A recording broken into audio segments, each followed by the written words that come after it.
Hi there, welcome along to another workout for you to row along to. It's the 500 meter plan, week 2, session 3, and today is a bottom tier workout. And it's going to be an old favourite, 30 minutes at 18 strokes a minute. After all, last week was 20 strokes a minute, so we might as well make it slightly different. Pace-wise, well, if you're going for a 2k pace, then you're looking to do this at around about 2k plus 20 to 22 maybe. I just want you to make sure that it stays solidly in that bottom tier, okay? I don't want you to tickle into the mid-tier at all. As for me, I'm going to carry on doing this with the MAFFETONE heart rate. Now that MAFFETONE heart rate is 180 minus my age, which for me gives 135 beats per minute. Now I'll give myself a leeway of 5 beats per minute plus or minus just to make sure I can stay within that 135 and not panic, but that's where I want to be. Now if you don't like the cookie cutter approach of it being 180 minus your age, then you can aim for between 65 and 75% of your maximum heart rate and maybe just want to kind of hover around about that 70%. For me, they both work out the same, so it doesn't really matter. The big point here is just that you keep this at a bottom tier. Session 2 should have been tough, you should still be feeling that in your legs, and of course session 4 is going to be another tough one, so this has to be a row that just fills up your bowl with energy, ready to go into that next one on session 4. Okay, so right, let's going with a 4-minute warm-up. Start off by setting up the drag factor on your machine. If you don't know about drag factor, then please check out the video on my YouTube channel. Then go to your monitor and set it at eye height so you don't have to look up or down. And finally, the foot straps should cover the bottom lace in your shoe, or if you're in socks like me, then you should be able to hinge forward comfortably at the front.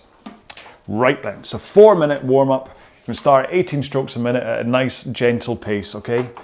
In 3, 2, 1, go. And when I say gentle, I mean just pick a pace that you just have to kind of engage with the machine. If you're thinking a lot of the cool downs, I say to go around about 2k plus 30. So maybe for this first minute, you might want to be at 2k plus 30. That's fine by me. I just need you to make sure that your body is eased into this. Again, 30 minutes at 18 strokes a minute isn't going to be the toughest of workouts ever, but you still need to make sure that you're properly warmed up for it in order to lay in the power properly and make sure you don't suddenly develop an injury because you're training off cold muscles. And it also helps just make sure you're getting oxygenated blood pumping around your system. Okay, so we're a minute in. Could maybe increase the pace a little bit. Maybe slightly closer to 2k plus 22. And then just think about that leg drive, making sure to connect with the flywheel at the front. Try not to have a butt scoot happening before you connect, or try not to have your back leaning back too quick. Make sure and keep that forward lean as you connect with the flywheel. That's all you have to worry about for the time being. I'll go through technique stuff in the main row. Okay, 3 more strokes, and then we'll take one of our feet out, pick a foot. One last one. So pick a foot, put it on the floor, continue rowing. Try not to change your technique too much, just because you're on a single leg. You should still be able to get back and forward comfortably. You should even find that you've got a little bit more flexibility because you're only rowing with one leg in the foot straps, or one foot in the foot straps. Don't want to put a whole leg in. All right, change your feet over and then continue with the other leg. And then maybe just have a think, is this any harder? Is it easier? Do you have a difference in legs? Is one of them more powerful than the other? More flexible than the other? Are you losing your balance? All these things could be addressed with flexibility and stuff. Right, both feet back in, legs straight, tiny bend in the knees, And then just continue rowing by rocking your back and pulling in your arms. So you're not using your legs at all. Now this motion, the backswing and the pull-in, should be exactly how it feels during your stroke. That your back adds power, and then your backswing finishes as you pull in your arms. Let's reverse this, straight arms, and just push out with your legs. So nice straight arms and drive. Lean forwards, drive, okay? Don't have to drive too far back. This is all just about catching the flywheel at the front and making sure you do it with straight arms and that you're not bending and fighting the flywheel at the front with your massive biceps. There you go, there's a little compliment for you about your biceps. Okay then, so that's a warm-up done. Have a quick drink, keep moving up and down the rail while I discuss one more time what we're doing today. I say discuss, this is very much one-sided, isn't it? Anyway, so today we're going to do 30 minutes at 18 strokes per minute. Your pace, if you're going for a 2K pace, is going to be around about 2K plus 20 to 22. Or if you're going to go for heart rate training, you can either do it like me and follow the MAFFETONE system, which is 180 minus your age, or you can just go for something between 65 and 75% of your max heart rate. But the most important thing about today's session is that you keep it at a bottom tier, okay? It really is important that you don't push this session. The next session, session 4, is the one you push. And if you push too hard today, you're not gonna have the energy where you need to push in the next one in order to develop your speed. Go too hard today, you can't develop your speed in session 4, and therefore when it comes to doing your final actual test, you won't have developed it. So trust me on this, do not push the slow stuff, okay? Like a broken record, aren't I? Could basically just do a greatest hits of the rubbish that I always say. Right, so here we go then. So 30 minutes, 18 strokes a minute, non-stop, at round about 2K plus 20 to 22, and then heart rate you want to keep round about that 65 to 75%, or your 180 minus age. So use the 2K plus 20 to 22 to help you get up to that heart rate, but then let your heart rate take over, okay? Gotcha. Unless you're just going for the 2K pace on its own. Oy. Anyway, let's go in 3, 2, 1, go. Maybe I'm spreading myself too thin here by having so many options, but I know not everybody is going to want to go for a heart rate based training plan, either because, well, you don't want to, or maybe you just don't have a heart rate monitor that connects to your monitor that lets you do it that way. So in which case the 2K plus 20 to 22 pace is still perfectly valid. It's how I've been training for the 2K and the 5K plans, so I'm not going to suddenly jettison that entire concept just because I'm following the MAFFETONE heart rate system for this training plan. So I'm 2K plus, come on, 20 for the time being, or well 19. There you go, 2K plus 20. So I'm just gonna hold this while I wait for my heart rate to get up to around about 130. And then I'll start to pay more attention to pace, so that I don't blow over the 135. And it does mean that probably towards the end of this row, I'm going to be down at, well, likely 2K plus 25 maybe. Let's find out. But the important thing is that I do not want to tax or overtax my heart and my system here. I want to keep myself really bottom tier, low speed, steady state, in order to not only recover from session 2, which I did yesterday, but to recharge, ready for session 4, which I'm likely to do tomorrow.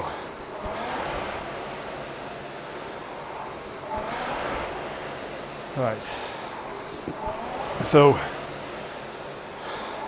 the thing is, if you're doing this workout thinking this feels really easy, but you're still slightly out of breath and you still work up a good sweat through the half hour, then actually you've probably done it perfectly.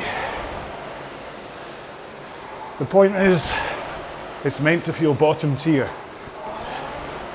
Still meant to feel like you had a workout, but it's meant to feel bottom tier. As usual, I've forgotten about my watch. Yes, I'm rowing. Have another go. There we go. I'm like a broken record, even on the things that I forget. Forget the same things each time. Right, so we're coming up for 4 minutes in. I'm at 127 beats per minute, so I'm quite light for the heart rate, but like I say, I know I'm going to drift up. I'm quite happy. I mean, it shows that when I'm saying 2k plus 20 to 22 for the pace, it's accurate in terms of keeping my heart rate down as well, so that's why it's the right pace. At least for now, anyway. Right, so as we hit the first 5 minutes gone, I'll do a quick bit about technique. I was described as being relentless about technique in a good way, but I can't stress the importance of it enough. That you will get faster and stronger by using the right technique, but a poor technique, you may not get faster and stronger, and you may just get more injured. And really, there is something very rewarding about rowing, that right in front of your face you get instant feedback as to whether you're going faster or not. Stroke by stroke, your monitor is telling you, good job, and then you're going fast. But then sometimes, whoopsie, when you mess something up.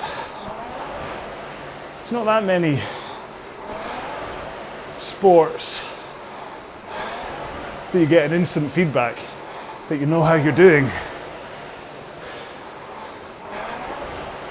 Even running, unless you've got your face constantly buried in your Garmin readout while you're running, you're not going to know step by step whether you're keeping your pace or not. So the great thing about rowing is that you'll have instant feedback as to whether you're rowing hard enough and whether the tweaks that you make to your technique while on the machine are making a difference or not. So the difference between concentrating on pushing with your legs, so if you really think about pushing that machine away, really focus on driving it away from you, push, what happens? Well, for some, it might make no difference because you're already doing that. But for others who aren't really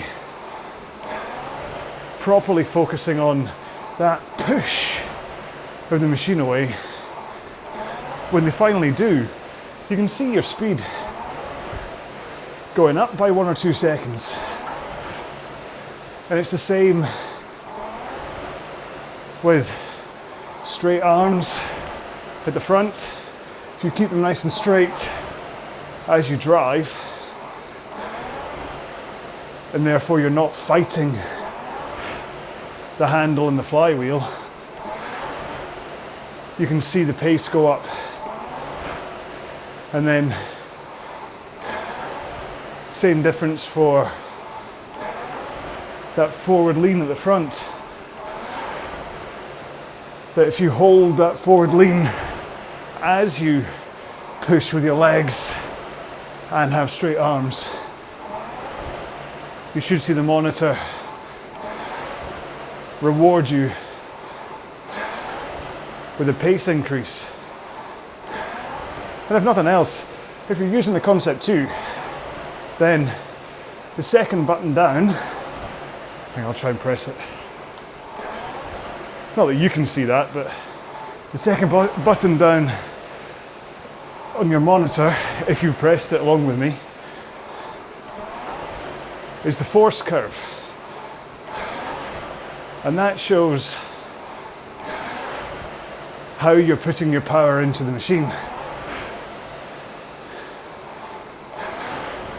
And if you can get a nice, smooth, high curve to it, with a sharp slope up at the beginning, then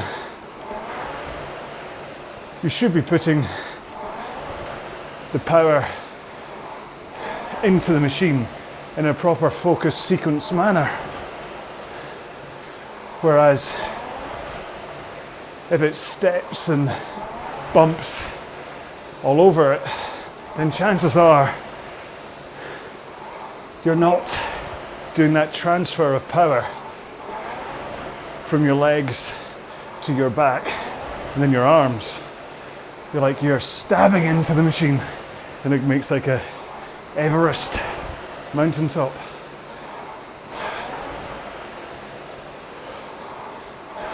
So all I'm saying is that the rewards of rowing are constantly on offer for you, because you're every second of your row you have that feedback in front of you that tells you about your pace, whether you're holding your stroke rate, whether your heart rate is where you want it to be, how smooth your stroke is. Of course, it's better when you have someone next to you also telling you all of this stuff, but hey, even at the best of times, we don't all have that, let alone in the middle of lockdown. So that's why I'm here. Ting. I'm here to try and entertain you with my random chat when I'm not talking about technique or training. I'm here to distract you, well, with everything I talk to you about, really, just to keep you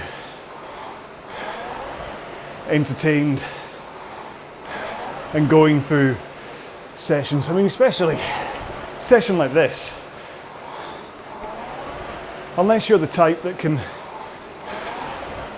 completely switch off, but at the same time still focus on form, then it does take a certain amount of discipline to climb on and do these kind of 30-minute lower rate rows, you have to really be in the mindset for them. And so what I'm hoping is that the time you spend with me not only gets you through them as you're doing them with me, but also I'm helping to develop the, I was about to say love, but it takes a long time to fall in love with a 30-minute at 18 strokes a minute row, but you'll develop the tolerance, is that right? You won't hate it, that's what I'm saying.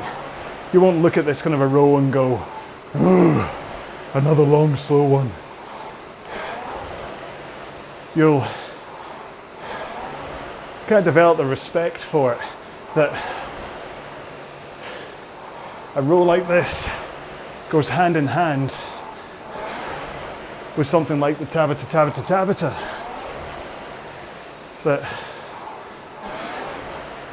That one will really develop your speed and your high-end tolerance for that speed.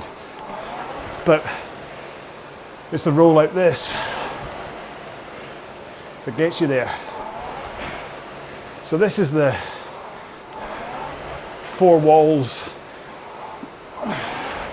and the roof of your house. But then rows like Tabata Tabata Tabata, that's your fancy windows and your outside lights, your solar panels, your stained glass front door, all the things that make it better. But you need the house in the first place. Otherwise, your solar panels and your stained glass and your fancy bits are just a very temporary pile lying in a very temporary position. Almost ran out of pace on that analogy then, didn't I? But hopefully you get it. All right then, halfway there. We're now back down the other side of the mountain. So let's cover technique a bit more. Fully. Right, let's see if we can cover everything as quick as possible. So every time I mention part of the stroke, I want you to think about what I'm saying, analyze what you're doing, and work out if you need to change. And then look at your monitor to see if changing makes you go faster, or if you just feel more powerful. Because sometimes a technique tweak that is better for kind of writing down your technique purposes can result in just a couple of sessions where you're not quite as fast. That's because you're artificially fast before. So let's start with the arms. Straight to the front. Maybe a slight external rotation of the elbows in order to keep the lats engaged. And then as you start the drive, you keep those arms straight and you only bend them at the back of the stroke, and then you send your elbows through your sides, squeeze your shoulder blades together, pull the handle in to sternum height, and then the pace that you pulled that handle in at, release it at, and get those arms right back to straight and the rotation if you wish. And that will get them over your knees. And then all you have to do is bend your knees and you go rolling to the front. But that is only looking at the stroke from the point of view of your arms. It's got to factor in your shoulders. So you want your shoulders to be loose and relaxed at the front. Pretty much always loose and relaxed apart from this finish. So loose and relaxed, finish, loose. Finish, loose. Okay? And your fingers, nice open grip, with your fingers just acting as hooks over the handle and your thumbs underneath the handle, maybe gently touching your index finger.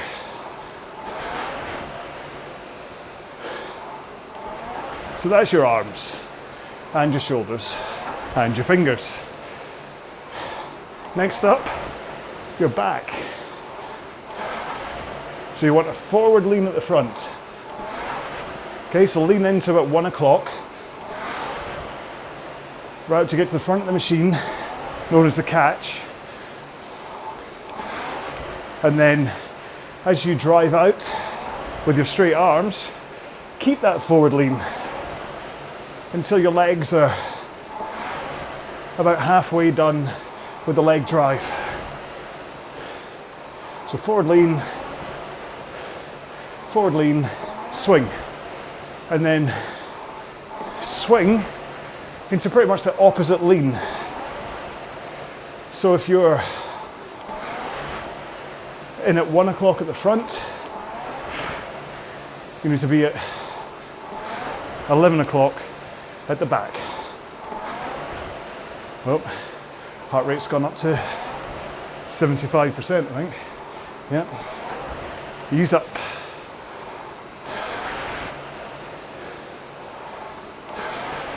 So 1 o'clock, 11 o'clock. But as you throw your arms forwards, that's when you lean back into your 1 o'clock again. So I want your back to already be at 1 o'clock before you bend your knees. So you're there already, bend. And what this does is it stops,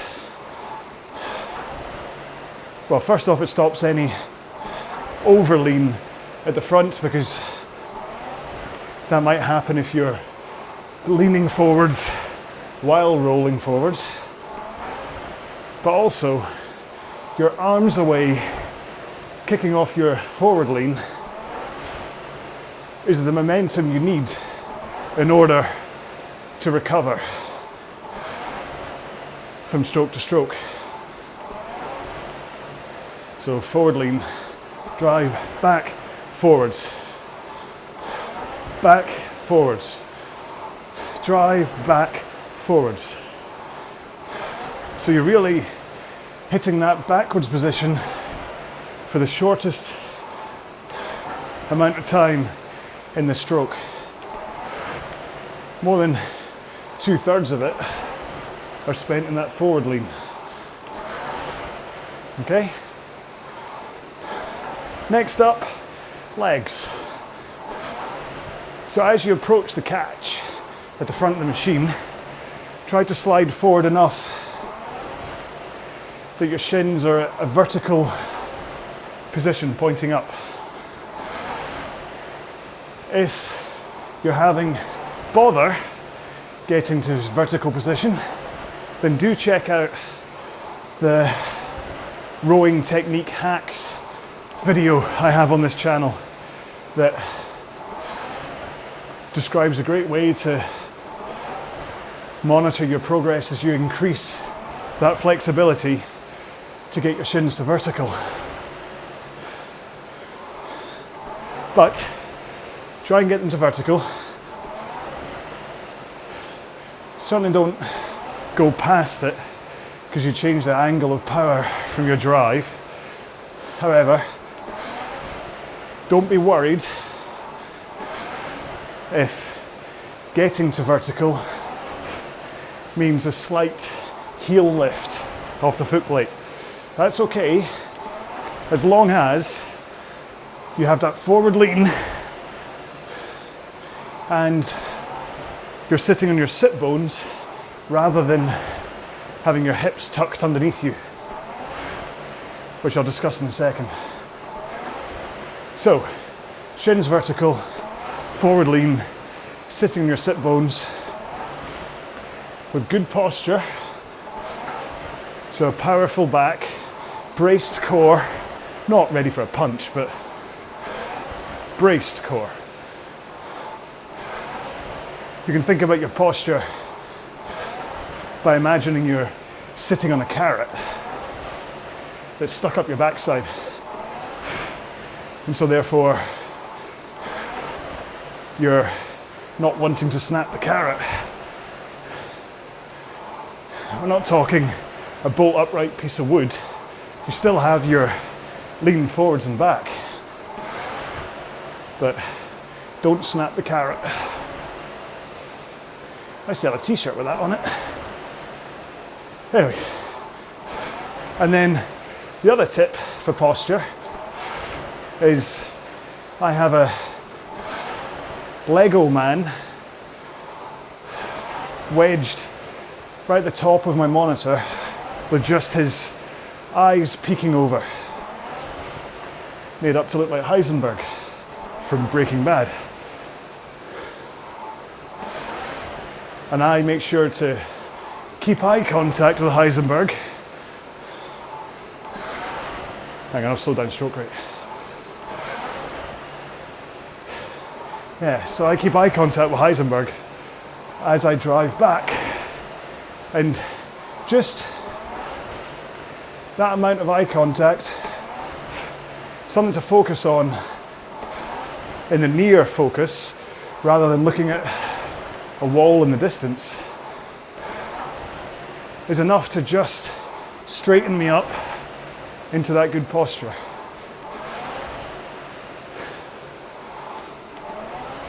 So, you're at the front, good posture, straight arms, leaning forwards, shoulders relaxed, shins at vertical, and then you just plant your heels down into the foot plate. Push the machine away from you. I've completely blown my heart rate. I'm 140 again. Look how slow I'm having to go to try and let it come back down again. Anyway, get those heels down, push. Get the full leg drive, push. And then the important thing is to get that leg drive finished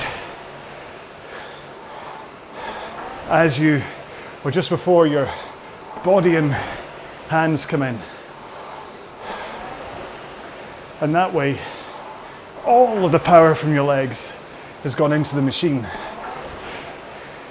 If you finish your leg drive too late and feel that you've got so much backward momentum still going on that you have to yank against the foot straps, that's not good. Because if nothing else, yanking against the foot straps usually creates that hip tuck under that I spoke about that you don't want. If you can just fluidly get the handle away and slide forwards, that keeps you up in your sit bones rather than sending your butt underneath you, rounding your back and killing your posture. Now if you don't believe me, Here we go. Left foot out the straps. Right foot out the straps. And by finishing the leg drive fully and not having to stop myself going backwards by yanking on the straps, that all works perfectly. And more importantly, you'll have noticed I have continued to row and have not fallen off the back of the machine. I promise you, I'm out the straps.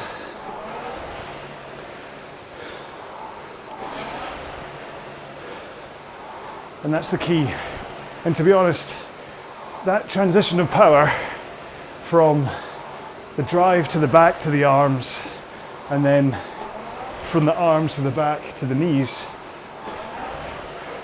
if you can do that fluidly, powerfully, with a good posture and good body angles, then you'll have a great stroke. Of course, that's like saying, as long as you can paint like Michelangelo, you can do the Sistine Chapel. It takes a lot of work, a lot of practice, and if you're anything like me, you probably won't ever get there. I can't even draw a stick man. Terrible artist.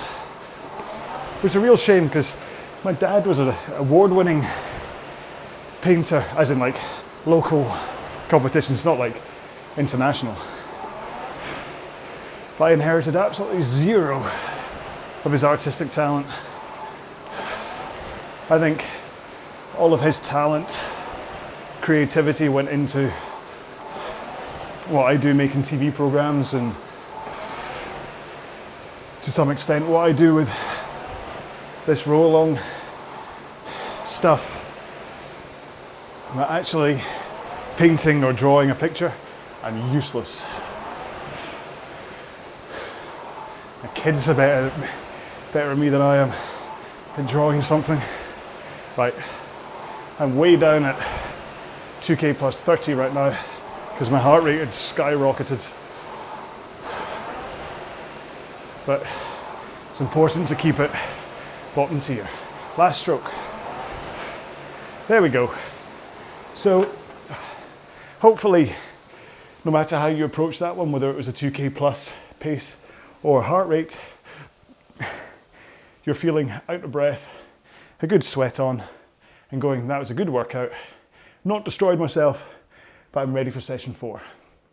If that's how you are, perfect. I don't want you to feel any more tired than that, because tomorrow's session will borrow from today's energy that you'll have left over, okay? So, feet back in the straps, and let's kick into a 2-minute cool down. Just row. Okay, in 3, 2, 1, go. So we're just calming our body down now. To be honest, it might be close to the pace you were just rowing at. You're thinking, why am I doing a cool down at exactly the same pace I was just rowing at? Well, because in many ways, removing the focus of trying to hold a specific time or heart rate, or even a specific stroke rate, once you take all that brain power away, it adds just a nice relaxation to exactly the same row you were just doing. So it'll just calm you in a very soporific, I'm using words I shouldn't really be using. Anyway, so that's session 3 of week 2. Session 4 is of course another top tier, so get ready for that one. Then next week continues in the same way. And then at the end of week 3, for me anyway, that's when I have the Scottish Indoor Championships.